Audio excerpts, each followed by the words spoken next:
ಈಗ ಹೇಳಿದ್ದು ಯಾವ ಅರ್ಥದಲ್ಲಿ ಅನ್ನೋದು ಮ್ಯಾಟರ್ ಆಗುತ್ತೆ ಅಲ್ವಾ. ನನ್ನ ಪ್ರಕಾರ ಅವ್ರು ಯಾವ ಅರ್ಥದಲ್ಲಿ ಹೇಳಿರ್ಬೋದು ಅಂದ್ರೆ, ಈಗ ಅಂದ್ರೆ ಈ ಸಮಯದಲ್ಲಿ ತೆಲುಗು ಇಂಡಸ್ಟ್ರಿಯಲ್ಲಿ ಮತ್ತೆ ಹಿಂದಿ ಇಂಡಸ್ಟ್ರಿಯಲ್ಲಿ ನಾನು ತುಂಬಾ ಚೆನ್ನಾಗಿ ನಟಿಸ್ತಾ ಇದ್ದೀನಿ, ನನ್ನ ನಂಬರ್ 1 ಸ್ಟೇಟಸ್ ನನಗಿದೆ ಅನ್ನೋ ಒಂದು ಅರ್ಥದಲ್ಲಿ ಅವ್ರು ಹೇಳಿರ್ಬೋದು ಅಂತ ನನಗನ್ಸುತ್ತೆ.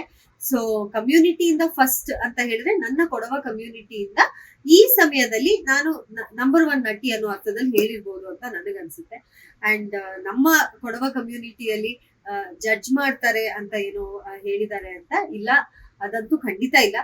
ನಮ್ಮ ಕೊಡವ ಕಮ್ಯುನಿಟಿಯಲ್ಲಿ ಇಲ್ಲಿವರೆಗೂ ಈ ಕ್ಷೇತ್ರದಲ್ಲಿ ಸಾಧನೆ ಮಾಡಿದವ್ರು ಇಲ್ಲ ಅಂತ ಹೇಳಕ್ಕೆ ಇಲ್ಲ, ಪ್ರತಿ ಕ್ಷೇತ್ರದಲ್ಲೂ ಇದ್ದಾರೆ. ಅದು ಫೀಲ್ಡ್ ಮಾರ್ಷಲ್ ಕಾರ್ಯಪ್ಪ ಅವರಿಂದ ಶುರು ಆದ್ರೆ ಸ್ಪೋರ್ಟ್ಸ್ ಅಲ್ಲಾಗ್ಲಿ, ಅದು ಫ್ಯಾಷನ್ ಇಂಡಸ್ಟ್ರಿಯಲ್ ಆಗ್ಲಿ, ಪ್ರಸಾದ್ ಬಿದ್ದಪ್ಪ ಅವ್ರ ಬಗ್ಗೆ ಅಂತೂ ನೀವೆಲ್ಲರೂ ಕೇಳಿರ್ತೀರ.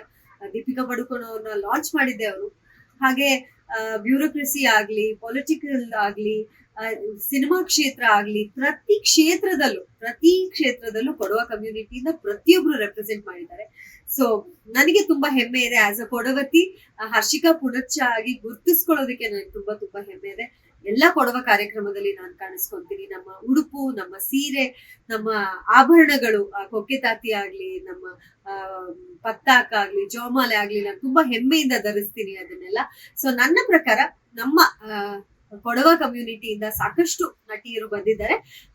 ರಶ್ಮಿಕಾ ಅವರು ಏನೋ ಹೇಳಕ್ ಹೋಗಿ ಏನೋ ಹೇಳ್ಬಿಟ್ಟಿದ್ದಾರೆ ಬಾಯಿ ತಪ್ಪಿ. ಸೊ ಅವ್ರನ್ನೆಲ್ಲರೂ ಕ್ಷಮಿಸಿ ಅಂತ ಕೇಳ್ಕೊಂತೀನಿ. ಮತ್ತೆ ನೆಕ್ಸ್ಟ್ ಟೈಮ್ ಅವ್ರು ಮಾತಾಡ್ಬೇಕಾದ್ರೆ ಸ್ವಲ್ಪ ಯೋಚನೆ ಮಾಡಿ ಮಾತಾಡ್ಲಿ. ಯಾಕಂದ್ರೆ ಅದ್ಭುತ ನಟಿಯರಾದ ಪ್ರೇಮ ಅವರೆಲ್ಲ ಇದ್ದಾರೆ, ಅವ್ರನ್ನೆಲ್ಲ ನೋಡ್ಕೊಂಡು ನಾವು ಬೆಳೆದಿರೋರು. ಸೊ ಈ ತರ ಸ್ಟೇಟ್ಮೆಂಟ್ ಮಾಡ್ಬೇಕಾದ್ರೆ ಸ್ವಲ್ಪ ಯೋಚನೆ ಮಾಡಿ ಮಾತಾಡ್ಲಿ ಅಂತ ಥ್ಯಾಂಕ್ ಯು. ಲೇಟೆಸ್ಟ್ ಹಾಗೂ ಇಂಟ್ರೆಸ್ಟಿಂಗ್ ಸುದ್ದಿಗಳಿಗಾಗಿ ಬಾಸ್ ಟಿವಿ ಕನ್ನಡ ಚಾನೆಲ್ನ ಸಬ್ಸ್ಕ್ರೈಬ್ ಮಾಡಿ.